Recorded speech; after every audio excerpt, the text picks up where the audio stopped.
నమస్కారం. నేను విజయ్ కుమార్ గంట. కలకత్తాలో డాక్టర్ మౌమితాపై దారుణ అత్యాచారం, హత్య ఘటన యావత్ ప్రపంచాన్ని విభ్రాంతికి లోన్ చేసి అనేక మంది దీన్ని ఖండిస్తూ ర్యాలీలు ఇవన్నీ చేస్తుంటే ఆ దిశలో మమతా బెనర్జీ ప్రభుత్వం స్పందించినట్లు కనిపించట్లేదు.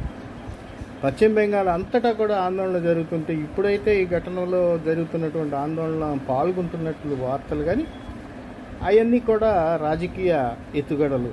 దుర్మార్గురాల ఘటన జరిగినప్పుడు ఆ ఘటన పరిధిలో ఉన్నటువంటి కళాశాల ప్రిన్సిపల్ రాజీనామా చేశాడు.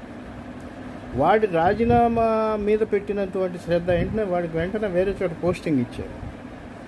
పెట్టిన శ్రద్ధ మమతా బెనర్జీ ఘటనకి బాధ్యులను పట్టుకునే విషయంలో చూపించలేదు. కోర్టు సిబిఐ ఎంక్వైరీకి ఆదేశించింది, కానీ ఈమె ఆ దిశలో స్పందించలేదు. ఇలాంటి దారుణమైన ఘటనల్ని